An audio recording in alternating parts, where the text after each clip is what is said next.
Dear students, welcome back. Hydrograph एक बहुत ही इंपॉर्टेंट टॉपिक है हाइड्रोलॉजी का। मैंने ऐसा ऑब्जर्व किया है कि स्टूडेंट्स को बेसिक टर्म्स की अंडरस्टैंडिंग नहीं होती, इसलिए वो रिलेट नहीं कर पाते, फील नहीं कर पाते कि ये जो डेटा दिया है तो एग्जैक्टली हो क्या रहा है। तो हम बिल्कुल जीरो से स्टार्ट करिए, हाइड्रोग्राफ को समझेंगे। तो स्टार्ट करते हैं। कैचमेंट, बेसिन, वाटरशेड एरिया, ये टर्म आते हैं काफी बार। बेसिकली यहाँ पे जो आप ये पिक्चर देख रहे हो, इसमें आपको समझ आ रहा होगा कि इस सारे एरिया में जो भी रेनफॉल होगा वो जाके मेरी इस वाली रिवर को ज्वाइन करेगा। तो इस रिवर के लिए ये सारा का सारा एरिया है, ये बेसिन एरिया है, वाटरशेड एरिया है। ये जो बाउंड्री है बीच की, इसको बोला जाता है वाटरशेड लाइन। जैसे ये वाली जो लाइन है, इसके इधर अगर रेनफॉल हुआ तो वो इस रिवर में नहीं आएगा। वो स्लोप इस तरीके से है कि वो इधर की साइड जाएगा। एक होता है हेटोग्राफ। हेटोग्राफ क्या होता है? टाइम वर्सेस रेनफॉल इंटेंसिटी का जो ग्राफ होता है उसी को हेटोग्राफ बोलते हैं। जैसे कि यहाँ पे टाइम है 0, यहाँ पर 10 और ये मेरी इंटेंसिटी है I1 centimetre per hour. It means starting के 10 मिनट में मेरी रेनफॉल की intensity I1 centimetre per hour थी, ये 20 है। तो नेक्स्ट 10 मिनट में मेरी इंटेंसिटी ये रही, 20 से 30 के बीच में मेरी इंटेंसिटी ये रही। इस तरीके से जो हम ग्राफ बनाते हैं इसको बोलते हैं हेटोग्राफ। अब ये जो हेटोग्राफ है ये रेनफॉल को रिप्रेजेंट कर रहा है। इस रेनफॉल में से कुछ अमाउंट नीचे इन्फिल्ट्रेशन हो जाएगा, कुछ अमाउंट सरफेस रन ऑफ में जाएगा। कुछ और भी एब्स्ट्रक्शंस होंगे जैसे डिप्रेशन, स्टोरेज, इवोपोरेशन, बट वो बहुत माइनर होंगे compare to infiltration and run off, तो हम उनको इग्नोर कर देते हैं और हम मानते हैं कि इन्फिल्ट्रेशन के बाद जो भी बचा वो सारा रन ऑफ होगा। रन ऑफ क्या होता है? बारिश होने के बाद जितना इनफिल्टर होना था हो गया और कंटिन्यूअसली हो रहा है, उसी के साथ साथ में सरफेस पे वाटर ट्रेवल करके जाके इस रिवर को ज्वाइन कर रहा है। तो जो अमाउंट ऑफ वाटर सरफेस पे फ्लो करते करते जाके किसी स्ट्रीम को ज्वाइन कर लेता है, रिवर को ज्वाइन कर लेता है, उसको हम बोलते हैं रन ऑफ। और जो ग्राउंड सरफेस से नीचे इनफिल्टर हो जाता है उसको हम बोलते हैं इन्फिल्ट्रेशन। अब इस डायग्राम में मेरे लिए इंपॉर्टेंट है कि इन्फिल्ट्रेशन कितना हुआ और रन ऑफ कितना हुआ। क्यों? हाइड्रोग्राफ की जब हम बात करते हैं तो हम डिस्चार्ज की बात करते हैं और रिवर में डिस्चार्ज उतना ही जाएगा जो रन ऑफ है। अब इन्फिल्ट्रेशन होता कैसे है? क्या हमेशा कांस्टेंट रेट से इन्फिल्ट्रेशन होगा बारिश स्टार्ट होने के बाद? तो ऐसे तो आप भी रियलाइज कर पा रहे होंगे कि नहीं होगा, क्योंकि इनिशियल सोइल ड्राई है तो इन्फिल्ट्रेशन बहुत ज्यादा होगा। फिर धीरे धीरे सोइल सैचुरेटेड हो जाएगी, मॉइस्चर की डेफिशिएंसी उतनी नहीं रहेगी, तो इन्फिल्ट्रेशन की रेट भी कम हो जाएगी। तो इन्फिल्ट्रेशन की कैपेसिटी और टाइम के बीच में जो कर्व होता है वो कुछ इस तरीके से होता है कि इनिशियली इन्फिल्ट्रेशन काफी ज्यादा है, ये इन्फिल्ट्रेशन की रेट है, फिर धीरे धीरे डिक्रीज होते होते ये रेट कांस्टेंट हो जाती है कैपेसिटी, और ये जाके इतना हमें इन्फिल्ट्रेशन की रेट मिलती है। अब ये हिटोग्राफ है, इस पर अगर मैं इन्फिल्ट्रेशन कर्व को इम्पोज कर दूं कि मेरा इन्फिल्ट्रेशन कर्व कुछ इस तरीके से जा रहा है, तो इससे मुझे एक चीज पता चल रही है कि इन्फिल्ट्रेशन कैपेसिटी से ऊपर जितना भी आ रहा है वो सारा रन ऑफ होगा। ये सारा का सारा रन ऑफ होगा और इसके नीचे जितना है वो सारा इन्फिल्ट्रेशन होगा, वो ग्राउंड सरफेस में चला गया। तो ये वाला जो पोर्शन है ये इन्फिल्ट्रेशन होगा। अब ये तो हुआ थ्योरेटिकल, एक्चुअल जो हो रहा है। बट प्रैक्टिकली जब हम कैलकुलेट करते हैं, जब हम एनालिसिस करते हैं, तो हम एक दूसरी टर्म यूज करते हैं, फाइंड एक्स। फाइंड एक्स क्या है? फाइंड एक्स में हम एग्जैक्टली इन्फिल्ट्रेशन की रेट ना लेके एक एवरेज रेट ले लेते हैं इन्फिल्ट्रेशन की। मान लिया कि इस कर्व से मेरा टोटल इन्फिल्ट्रेशन 10 आर के लिए आ रहा है 5 सेंटीमीटर। इस कर्व से मेरा 5 आर में 10 आर में 5 सेंटीमीटर का इन्फिल्ट्रेशन आ रहा है। तो मैं ऑन एवरेज वैल्यू निकाल लेती हूँ कि 5 डिवाइडेड बाई 10, 1/2 सेंटीमीटर पर आर की रेट से मेरा रन ऑफ इन्फिल्ट्रेशन हो रहा है। क्योंकि इससे मुझे इजी रहेगा चीजें। अब एक तो मैं इसमें मैं फाइंड आउट करूंगी तो फिर डिफिकल्टी आएगी, कैलकुलेटिव होगा ज्यादा। तो ये फाइंड एक्स की एवरेज वैल्यू के साथ मैं काम करती हूँ और इससे कम है वो इन्फिल्ट्रेशन हो जाता है, ज्यादा है वो रन ऑफ हो जाता है। जैसे कि ये कोई फाइंड एक्स है, उसको मैं यहाँ पर प्लॉट करूं, ये जा रही है फाइंड एक्स। अब क्या होगा? इसके ऊपर वाला सारा का सारा रन ऑफ हो जाएगा और नीचे वाला इन्फिल्ट्रेशन हो जाएगा। और मैं इजीली रन ऑफ वगैरह निकाल भी सकती हूँ क्योंकि अब तो रेक्टेंगल्स बन रहे हैं, इनका एरिया निकालना है मुझे। अब हाइड्रोग्राफ क्या होता है? जैसे कि ये मेरा कोई कैचमेंट एरिया है, इसमें यहाँ पे मैं डेटा मेजर कर रही हूँ इस रिवर का। और इस रिवर में डिस्चार्ज कैसे-कैसे वेरी करता है टाइम के साथ में, उसको हम बोलते हैं हाइड्रोग्राफ। क्यू वर्सेस टाइम का जो ग्राफ होगा वो हाइड्रोग्राफ होगा। अब ये क्यों इम्पोर्टेंट क्यों है हमारे लिए? हमें कोई डैम बनाना है, हमें कोई हाइड्रो पावर बनाना है, कुछ भी बनाना है, रिवर में कितना पानी है वो तो हमारे लिए मैटर करेगा, ये जो भी हम प्लान करेंगे। तो इसलिए डिस्चार्ज सबसे ज़्यादा इम्पोर्टेंट है और हम इसको इतना ज़्यादा डीप में स्टडी करते हैं। अब ये चीज़ आप भी फ़ील कर पा रहे हैं कि अगर मेरी बारिश नहीं हो रही है, तो उसमें एक कांस्टेंट सा डिस्चार्ज रहेगा रिवर में। और अगर मेरा रेनफॉल हो रहा है, तो रेनफॉल स्टार्ट होगा तो धीरे-धीरे रिवर में डिस्चार्ज इंक्रीज़ होगा। फिर बारिश का सारा पानी बारिश रुक गई, बारिश का जो भी यहाँ पर सारा पानी था वो सारा का सारा स्ट्रीम में चला गया, वो बाहर चला गया रन ऑफ। तो उसके बाद वापस से धीरे-धीरे पहले जितना ही एक मिनिमम सा डिस्चार्ज मिल जाएगा। अब मुझे रेनफॉल का इफ़ेक्ट देखना है तो मैं डिस्चार्ज तो मेरे लिए इम्पोर्टेंट है बट वो किस रेनफॉल के कारण आया है ये इन्फॉर्मेशन भी मेरे लिए इम्पोर्टेंट है। तो सबसे पहले तो मैं यहाँ पे ये हिस्टोग्राफ प्लॉट कर दूँगी। ये टाइम है एक्स एक्सिस पे, ये 7 बजे है, ये मॉर्निंग के 8 बजे है, ये 9 एएम है, ये 10 एएम है, ये 16 एएम है मतलब शाम के 4 बज रहे हैं। तो सबसे पहले तो मैंने हिस्टोग्राफ बना दिया। इस पर मैं फाई इंडेक्स भी बना देती हूँ। आपने कहीं डायग्राम में देखा होगा इस तरीके से फाई इंडेक्स भी बनी होती है डॉटेड लाइन से। अब मैं रिवर में जो भी डिस्चार्ज आ रहा है उसको टाइम के साथ नोट करते रहूँगी। सुबह 7 बजे मेरा डिस्चार्ज कुछ ऐसे था। उसके बाद 8 से 9 7 से 9 बजे के बीच में बारिश हुई है और डिस्चार्ज है वो इसके कारण बढ़ता गया, एक जगह पीक पे पहुँचा और फिर वापस डिक्रीज़ होने लग गया। रेनफॉल स्टार्ट होने से पहले भी रिवर में कुछ डिस्चार्ज था, इसको हम बोलते हैं बेस फ्लो।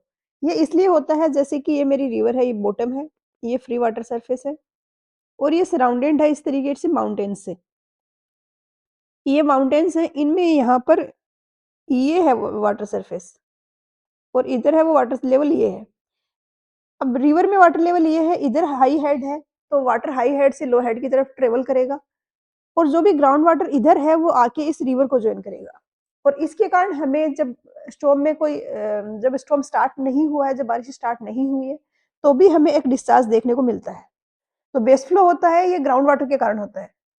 अब इसमें कुछ इंपॉर्टेंट टर्म्स होती हैं। एक होता है बेसिन लैग। लैग क्या है कि मेरा रेनफॉल तो कब हुआ और मेरा पीक अकर कब हुआ, उन दोनों के बीच की डिस्टेंस। लैग से यही होता है कि 2 इवेंट्स के बीच में जो टाइम डिफरेंस है। अब मैं रेनफॉल में कौन-सा वाला टाइम लूँ? क्या मैं स्टार्टिंग लूँ या मैं एंड लूँ? तो मैं इसका सेंट्रोइड ले लेती हूँ कि ये जो भी रेनफॉल है, इसका सेंटर जो होगा, मान लिया कि ये सेंटर है, तो इससे मैं डिस्टेंस मेज़र करती हूँ पीक की और इसको बोल देती हूँ बेसिन लैग। ये मेरा बेसिन लैग हो गया। अब रेनफॉल ये जो हाइड्रोग्राफ है इसको भी डिफरेंट पार्ट्स में हम कंसीडर करते हैं। ये होगा इनिशियल वाला इसको हम बोलेंगे राइजिंग लिम्ब, देन ये पीक आएगा, उसके बाद ये वाला होता है इसको हम बोलते हैं फॉलिंग लिम्ब। और फिर इनिशियली जितना डिस्चार्ज था उतना ही डिस्चार्ज वापस से मेंटेन हो जाता है जब बारिश जो हुई है, जो रेनफॉल आया है उसका इफेक्ट खत्म हो जाता है रिवर में तो।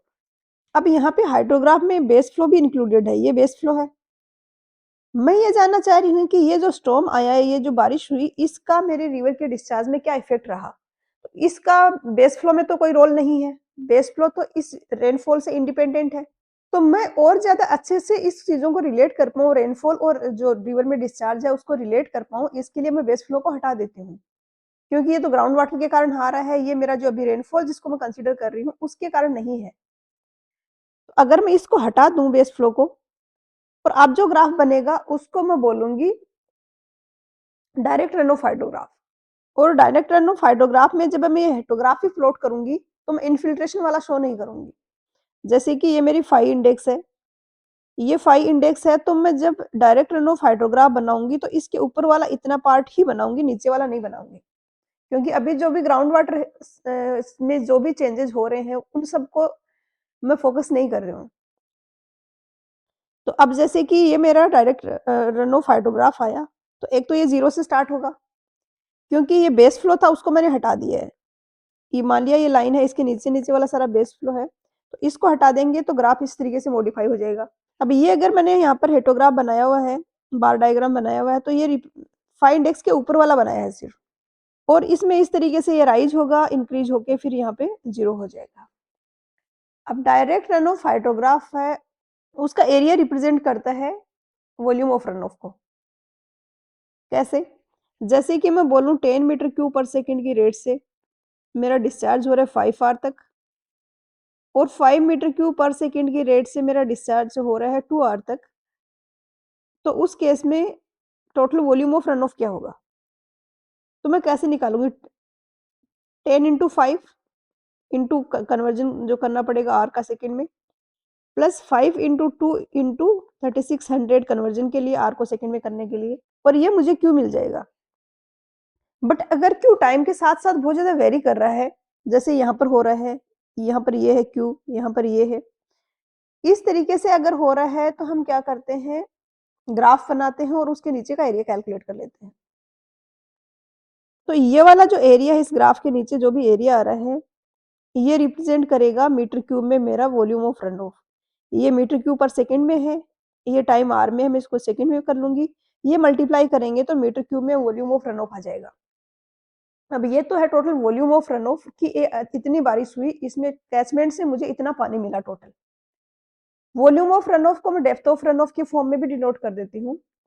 डेप्थ ऑफ रन ऑफ की फॉर्म में डिनोट करने के लिए मैं इस वॉल्यूम को डिवाइड करती हूँ कैचमेंट एरिया से, तो ये आ जाता है मेरा depth of run of.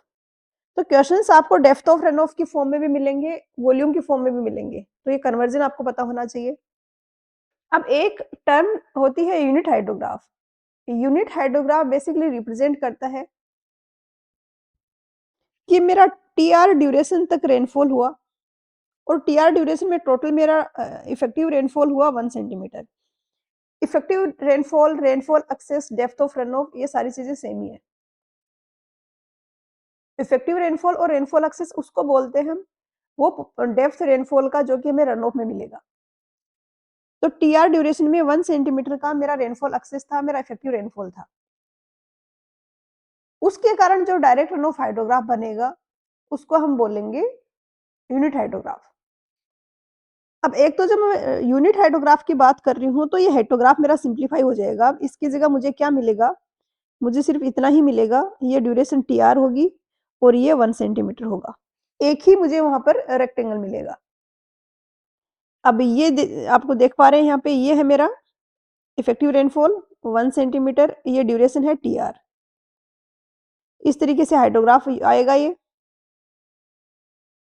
Direct run of hydrograph के जैसे ही 0 से स्टार्ट होगा, क्योंकि इसमें बेस फ्लो हम इंक्लूड नहीं करते हैं, और लास्ट में जाके फिर से 0 हो जाएगा। टी इज इक्वल टू 0 से पीक तक पहुंचने में जो टाइम होता है उसको बोलते हैं टाइम टू पीक, टीपी, और ये टोटल जो ड्यूरेशन होता है इसको बोलते हैं टीबी, बेस पीरियड या टाइम बेस। अब यहाँ पे जैसे टी आर मेरा 4 आर है मान लिया, और ये टाइम बेस मान लिया मेरा 90 आर है, इट मीन्स मेरा रेनफॉल तो 4 घंटे हुआ, बट उसके कारण मुझे रिवर में डिस्चार्ज 90 घंटे तक देखने को मिला। अब ये यूनिट हाइड्रोग्राफ हम डिराइव कैसे करते हैं?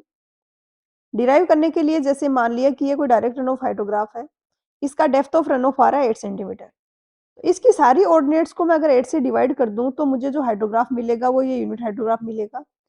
और उसके लिए अगर अब मैं डेप्थ ऑफ रन ऑफ निकालूंगी तो 1 सेंटीमीटर हो जाएगा। अब यूनिट हाइड्रोग्राफ बहुत ज्यादा इंपॉर्टेंट है हमारे लिए। अगर मेरे पास एक 4 आर का यूनिट हाइड्रोग्राफ है तो मैं इससे 8 आर का यूनिट हाइड्रोग्राफ भी बना सकती हूँ। मैं 8 आर का डायरेक्ट रन ऑफ हाइड्रोग्राफ भी बना सकती हूँ। 8 आर का यूनिट हाइड्रोग्राफ कैसे बनाऊंगी? 8 आर मेरा टोटल रेनफॉल था, जैसे कि ये इनिशियली 4 आर में रेनफॉल था, और उसके कारण मेरा यहाँ से 0 से स्टार्ट होके ये ऐसा कुछ रिवर में डिस्चार्ज आया। सेम इसी तरीके से मैं नेक्स्ट 4 आर वाले के लिए भी बना सकती हूँ।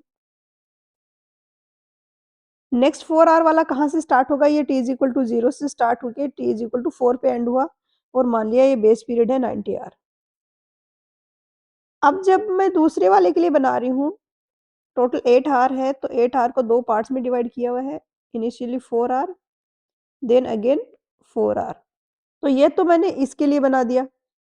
सेकंड वाले के लिए जब मैं बना रही हूँ तो वो मेरा t इज इक्वल टू 4 से स्टार्ट होगा और 8 पे फिनिश होगा, इस तरीके से, और इस तरीके से ये मेरा जाएगा हाइड्रोग्राफ।